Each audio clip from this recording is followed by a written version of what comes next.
Hello, my name is John Duffield from UMACS Media, and today I'm going to be presenting to you the Overhead Recovery Analysis tool. This great tool will enable you to manage your productivity in a service-based environment. This is whether you are an automotive repair workshop, a similar workshop of any type, a service-based business, or even a consulting business where you have a number of people that are responsible for generating revenue. Okay. So let's look at what we have here on the screen right now. So this is looking at the available hours per year of any employee that's responsible for generating revenue or billable time. And you only need to do this for those types of employees. Okay, now we're looking at here of a business that operates 8 hours a day, 40 hours per week, which is a normal week. And these can be adjusted quite easily by just entering your data into these cells. So 40 hours per week times 52 is 2,080 hours, but obviously that's not the available time that we have because we need to take into account all of these areas here. So we've got annual leave or vacation days, sick leave days, public holidays, admin hours per week, and training days. And these are all indicated by the cell comments that you see here. So what we need to do now is take away all of these hours away from our 2080, and that gives us 1,544 hours available for each of the employees that are responsible for billable time.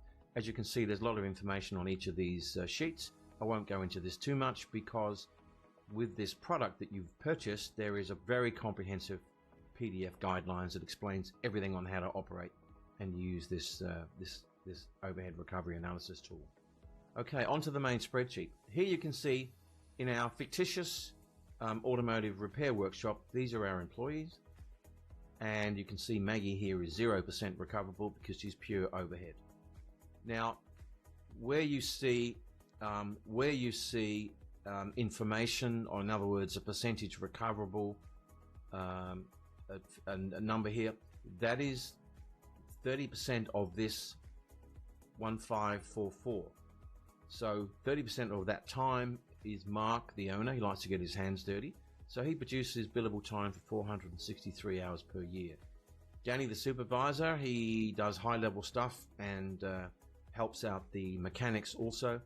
He's responsible for 55%, which is 849 hours per year, and so on for the technicians. Okay, over here you can see how that translates into hours per month and the total hours per month and what the labor revenue amount is per month, and I'll go into that in a moment. For the months and the days, you can simply change those. You can change the days, and you can change the months, and you can change the days by a drop down. Okay, so let's look at how this now all works. So one of the things that we now need to do, let's just go back to no, let's leave that there for a moment. So we've got Mark at 30%, Danny at 55%, and the mechanics at 95%. Now that is a high number, 95%, but we're going to leave it at that for the moment. Now what we need to calculate now is what is our overhead recovery rate. First up, we need to put in what our total operating costs are, and in this situation I'll put in 550,000 divided by 7,180, which is the total of what the hours produced by these recoverable employees are, recoverable in terms of generating revenue or billable time. So 550,000 divided by 7,180 gives us an overhead recovery rate of 76.61. If our charge out rate is $100, and that might need to come up, but for this example we've kept it at $100, that gives us a 23.39%, or a maximum labor earnings of $717,960 per year, with break-even sold hours at 500 and 5,500. Now, again, this process is all about labor.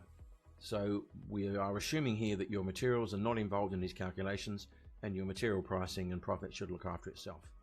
Okay, each of these areas each of these spreadsheets has a comprehensive guidelines, and again you've got a comprehensive document to go with this in terms of the PDF.